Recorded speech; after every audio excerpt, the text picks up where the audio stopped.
Hi friend, আবারও চলে এসেছি একটা নতুন রেসিপি নিয়ে।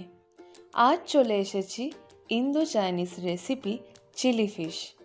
বানানো অত্যন্ত সহজ আর খেতে তেমনই সুস্বাদু। চিলি ফিশ বানানো কিন্তু সত্যিই খুবই সহজ।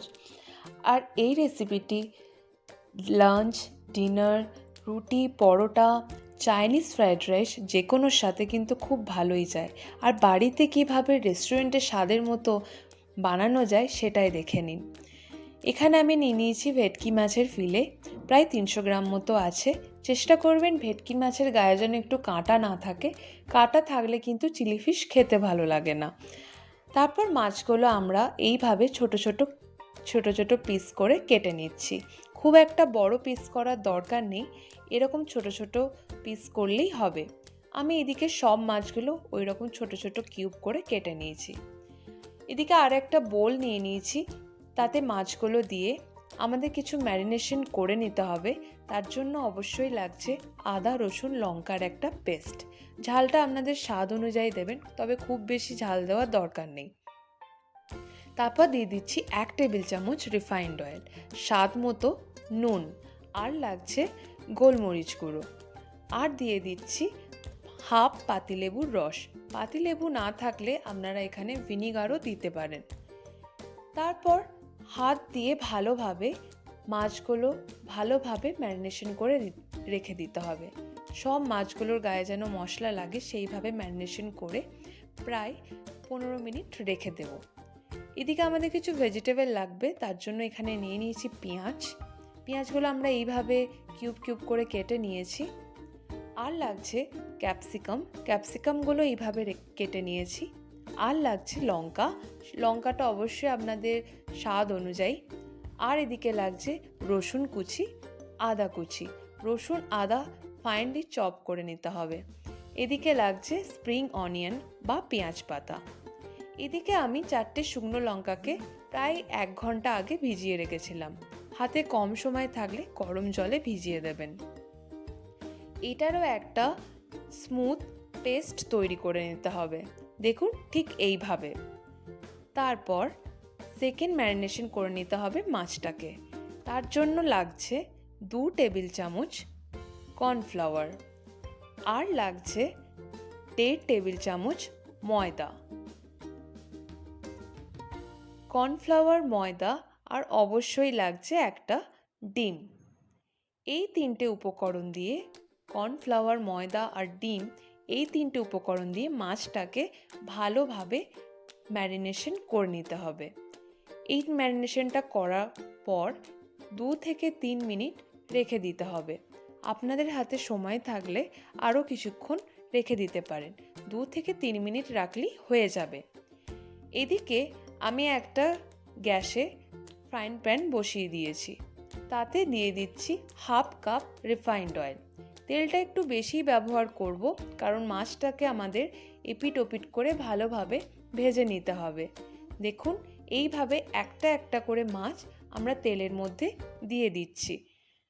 মাছটাকে খুব বেশি ডিপ ফ্রাই করার দরকার নেই, জাস্ট এপিট ওপিট করে হালকা মাছের গায়ে হালকা ব্রাউন চলে এলেই মাছটা তুলে রেখে দিতে হবে। খুব বেশি কড়া করে ভাজলে মাছের ভেতরে কিন্তু মাছের ভেতরে কোনো মশলা ঢুকবে না, আর খেতেও ভালো লাগবে না। তাই হালকা কালার চলে এলেই হবে। তারপর এইভাবে হয়ে গেলে সব মাছগুলো আমি তুলে রেখে দিচ্ছি। দেখুন আমার সব মাছ ভাজা প্রায় হয়েই গেছে। আমি এইভাবে একটা বলে তুলে রেখে দিলাম। তারপর ওই একই ফ্রাইং প্যানে আমি প্রায় 2 টেবিল চামচ মতো তেল দিয়ে তাতে রসুন কুচি, আদা কুচি দিয়ে নাড়তে থাকবো। রসুন আর আদা ততক্ষণ নাড়তে হবে যতক্ষণ তার হালকা কাঁচা গন্ধটা না যাচ্ছে। খুব বেশিক্ষণ ভাজার দরকার নেই, রসুন পুড়ে গেলে খেতে ভালো লাগবে না। তারপর দিয়ে দিচ্ছি আমাদের যে শুকনো লঙ্কার পেস্টটা করে রেখেছিলাম সেইটা।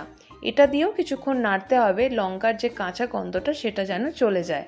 তারপর দিয়ে দিচ্ছি পেঁয়াজটা দিয়েও আমরা কিছুক্ষণ নাড়তে থাকবো, বেশিক্ষণ নাড়ার দরকার নেই, কারণ বেশি সেদ্ধ হয়ে গেলে পেঁয়াজ খেতে ভালো লাগবে না, একটু ক্রাঞ্চি ক্রাঞ্চি থাকবেই, তবেই কিন্তু খেতে ভালো লাগবে।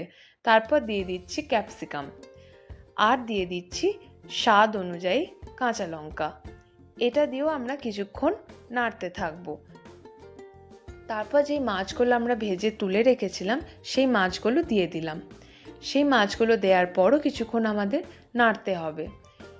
এপিট ওপিট নাড়ার পর এদিকে আমরা একটা সস বানিয়ে নিচ্ছি। তার জন্য নিয়ে নিচ্ছি 3 টেবিল চামচ টমেটো কেচাপ, আর দিয়ে দিচ্ছি 2 টেবিল চামচ সয়া সস।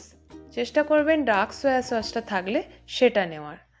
আর দিয়ে দিচ্ছি 1 টেবিল চামচ মতো রেড চিলি সস। এই 3টে সস দিয়ে দিচ্ছি। আর দিয়ে দিচ্ছি সুইট গার্লিক চিলি সস। এটা একদমই অপশনাল, এটা আমার কাছে ছিল তাই আমি দিচ্ছি। আর এটা দিলে টেস্টটা আমার একটু পার্সোনালি ভালো লাগে তাই দিচ্ছি। আপনাদের কাছে না থাকলে একদমই দেওয়ার দরকার নেই। বা টমেটো সস, সয়া সস আর রেড চিলি সস দিলেই হবে। তারপর ওই সসটা আমরা এখানে দিয়ে দিলাম। চাইলে হালকা এখানে একটু জলও ব্যবহার করতে পারেন। হালকা ওটা ভাজা ভাজা হয়ে এলে, সসের কাঁচা গন্ধটা চলে গেলে, এখানে আমি প্রায় 2 টেবিল চামচ মতো কর্নফ্লাওয়ার, তাতে একটু জল দিয়ে এখানে দিয়ে দিলাম। এটা দিয়েও কিছুক্ষণ নাড়তে হবে যতক্ষণ না গ্রেভিটা একটু থিক হয়ে যাচ্ছে। তারপর ওপর থেকে আরও একটু কাঁচা লঙ্কা ছড়িয়ে দিচ্ছি। আর অবশ্যই লাস্টে স্প্রিং অনিয়ন, এটাও অপশনাল, থাকলে দেবেন, না থাকলে দেওয়ার দরকার নেই। এগুলো দিয়েও কিছুক্ষণ নাড়াচাড়া করে ব্যাস আমাদের তৈরি হয়ে গেল চিলি ফিশ। তারপর আমি এটা গরম গরম সার্ভ করছি। এটা খেতে কিন্তু ভীষণই ভালো হয়েছিল।